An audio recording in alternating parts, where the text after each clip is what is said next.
the song that puts me in a really good mood is Carly Rae Jepsen, I Really Like You. It's just such a banger. And it is what it is. Oh my God, I Could Kiss You. It actually has started to permeate into rock clubs and things like that because it's just such a fun tune. Oh my God, Run Away With Me, Dan. That is a tune as well.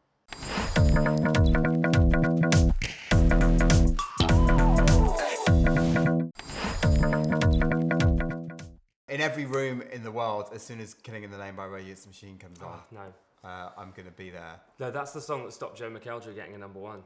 DJs really struggle playing with what to play after that song because it's just so good. I have never heard that in a club in my life. Well, you haven't been listening. Well, I haven't been in your clubs.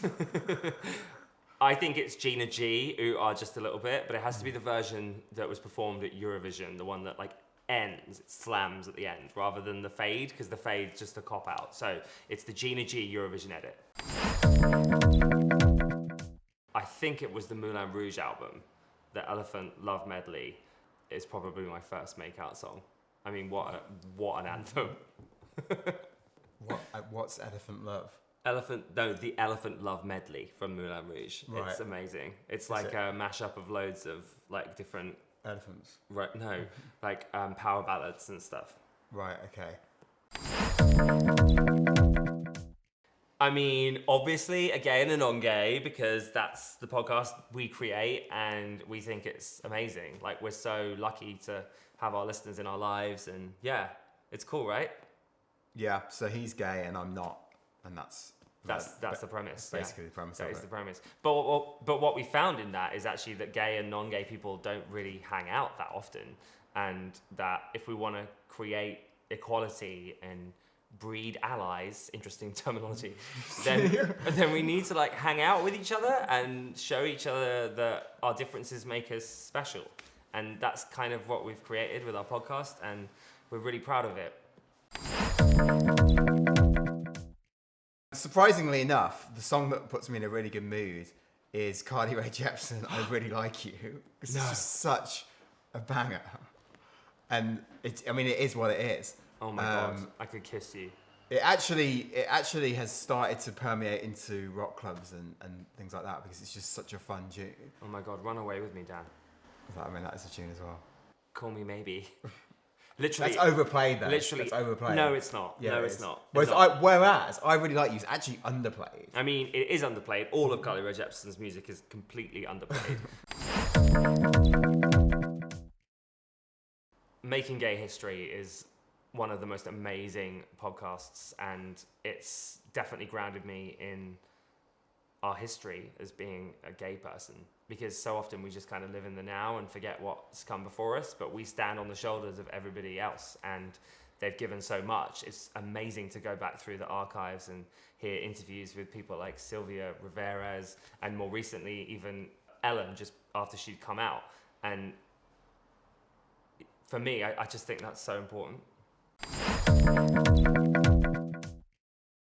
Mystique, Scandalous. For real. That is a bad bitch anthem, and I definitely want to walk down the aisle to that. I'd like to walk down to something like Bruce Springsteen that we both sort of meet in the middle on. Sorry to be all straight about it. I didn't even think about the other person. I just really? thought about myself. Yeah, no, it's Mystique, Scandalous. I don't care. Whoever you're marrying. Doesn't matter. It's about me, isn't it? I'm the one walking down the aisle.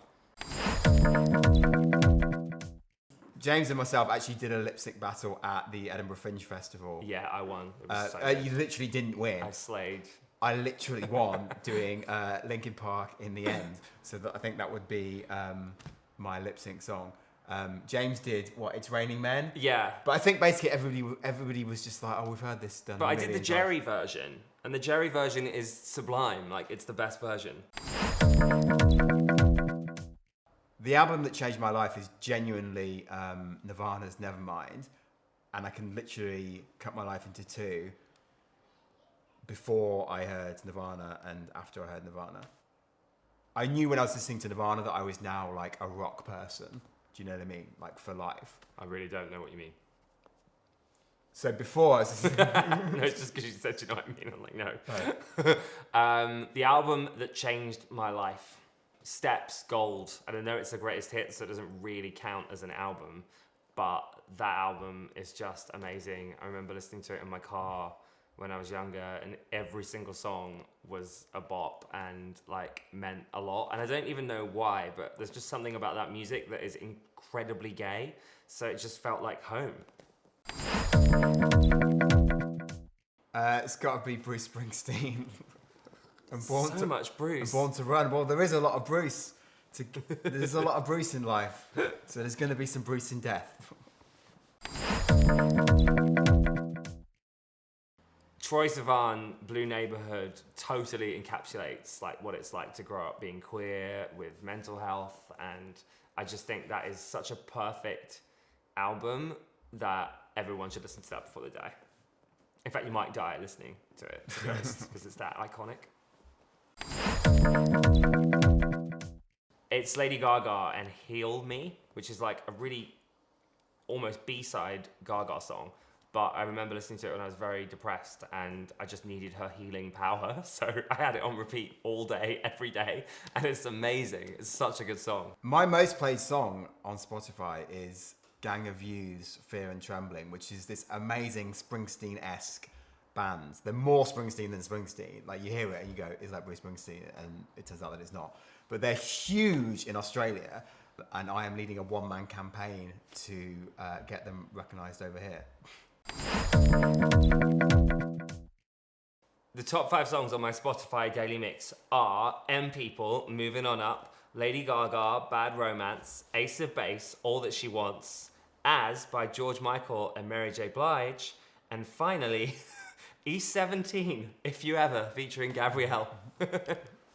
Okay, so the top 5 on my Spotify daily mix is number 1, POD, Set It Off. Number 2, Tiger Cub, Stop Beating on My Heart Like a Bass Drum. Amazing new band. Pussifer, Fake Affront. That's Maynard James Keenan from Tool's side project. Foo Fighters, Chasing Birds. I don't even know what that is. It must be on the new album, which I've been listening to quite a lot. And Black Honey by Thrice, which is just an anthem.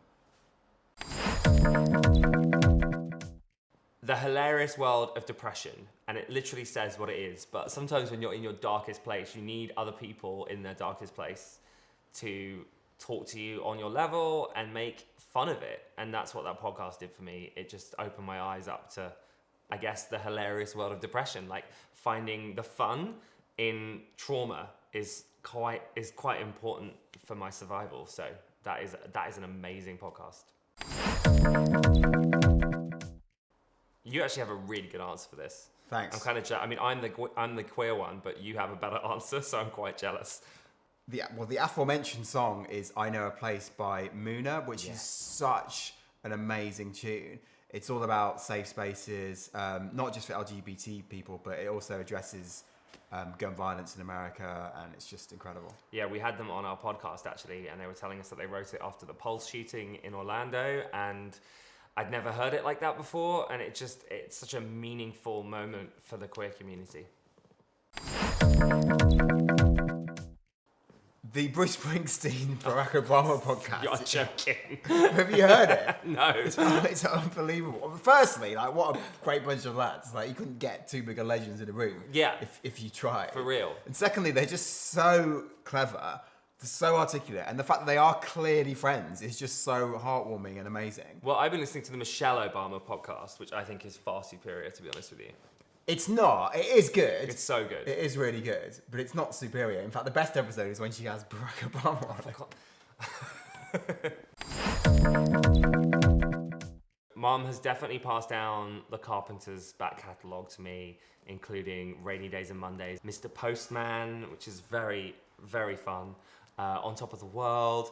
And actually, it's that connection I saw my mum having to music that really got me into wanting to be a DJ and to broadcast and connect with people. So I'm really thankful to that. Hi, we're Gay and A NonGay. I'm Dan Hudson. I'm non-gay. He's James Barr, and he's gay. Thanks so much for watching our video with Attitude and Spotify. Don't forget to like, subscribe, and share with all of your mates.